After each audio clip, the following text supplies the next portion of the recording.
Language is the invisible thread connecting us all, woven into every moment of our lives. From bustling cities to remote villages, thousands of languages echo humanity's creativity and diversity.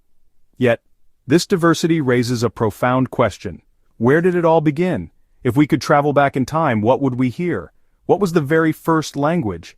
Language isn't a fossil to be unearthed, it's a living, evolving force, changing shape and meaning with each generation.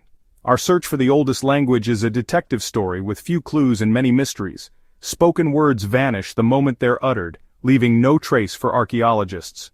Only when our ancestors began to write, carving words into stone or pressing them into clay, did language gain permanence.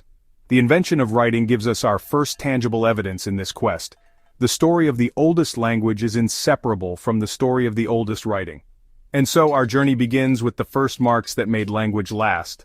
Which language is the oldest? The answer is elusive. Every language today evolved from older tongues, stretching back to a common ancestor lost in prehistory. To call one language the oldest is like finding the oldest branch on a tree. They all connect to the same ancient trunk.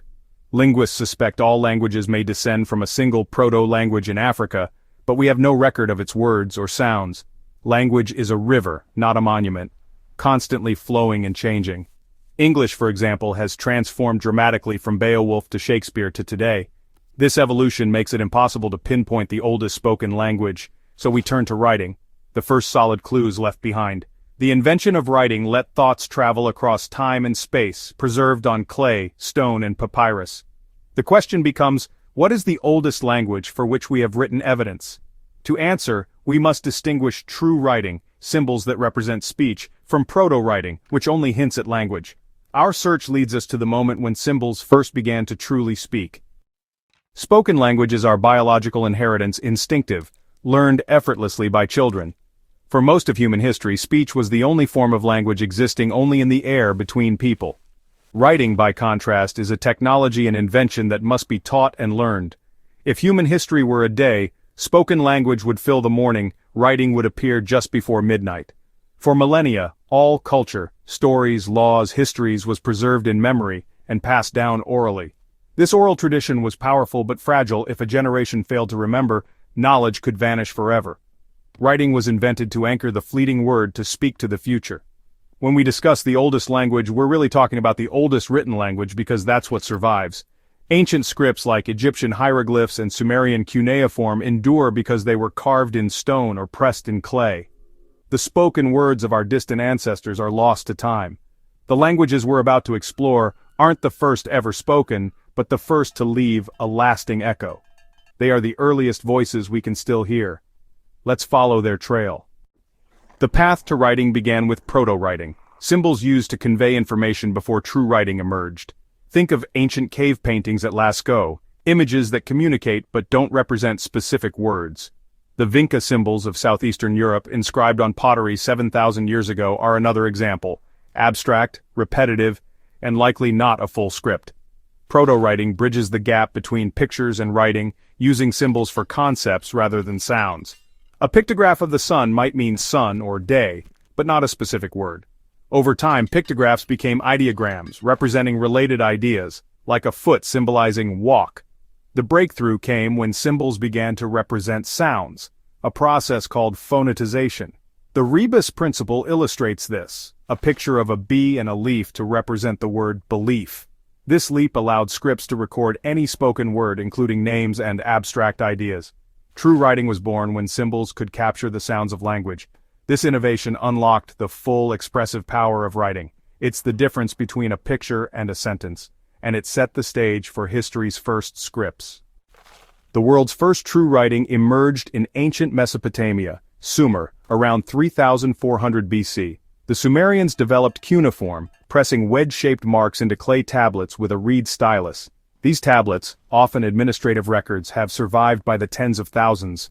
Writing began as a tool for managing goods and trade, not for poetry or history. Over time, cuneiform evolved to record myths, laws, and literature, including the Epic of Gilgamesh. Simultaneously along the Nile, Egyptians developed hieroglyphics, an artistic script combining logographic, syllabic, and alphabetic elements. Hieroglyphs appeared around 3200 BC, possibly inspired by Mesopotamia. but uniquely Egyptian in form. For centuries their meaning was lost until the Rosetta Stone unlocked the code in 1799. Both cuneiform and hieroglyphics mark the dawn of recorded history. Two independent, nearly simultaneous explosions of human ingenuity. They changed our relationship with time and knowledge forever. These scripts are the foundation of civilization's memory, and they are our first written windows into the ancient world. Lists and names are useful, but the true power of language is in sentences, complete thoughts that tell stories. What is the oldest complete sentence ever discovered? The answer takes us to Egypt, to the tomb of King Seth-Peribsen around 2800 BC. On a clay seal, archaeologists found a sentence in hieroglyphs. The one of Ombos, Seth, has united the two lands for his son, the king of Upper and Lower Egypt, Peribsen. This is more than a label. It's a political and religious statement, a declaration of power and divine right.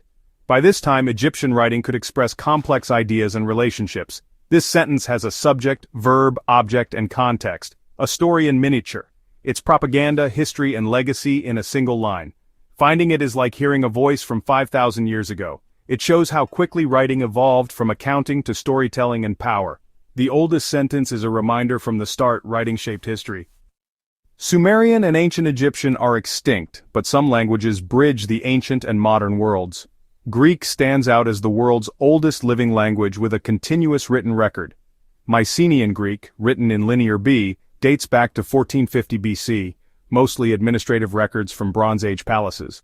Deciphered in the 1950s, Linear B proved Greek's deep roots. After the Mycenaean collapse, writing vanished, but spoken Greek survived. Around the 8th century BC, Greeks adopted and adapted the Phoenician script, inventing the first true alphabet. This sparked a cultural explosion. Epics, philosophy, history, all recorded for posterity. From ancient palaces to modern Greece, Greek has evolved but never lost its connection to the past. Modern Greek speakers can still trace words back to Homer and Aristotle. Greek is a living bridge to antiquity, a testament to language's resilience. It's not the same as ancient Greek, but the thread of continuity endures. The title of oldest language is not a simple crown to bestow. If we seek the oldest spoken language, we chase a ghost and ancestor lost to prehistory. All modern languages are equally ancient in their lineage, branching from the same distant source. If we seek the oldest written language, Sumerian cuneiform and Egyptian hieroglyphics vie for the title. These scripts mark the leap from fleeting speech to lasting record, laying the foundation for literature, science, and history. Yet our knowledge is always evolving. New discoveries could rewrite the timeline. The story of language is not finished, it's a manuscript with new pages always being added. Language is a living force, constantly reshaped by its speakers. New words are born, old ones fade, and the structure of language shifts with each generation. The language you hear today is just a snapshot in an endless process of change. The quest for the first word reminds us language is humanity's greatest ever-evolving creation.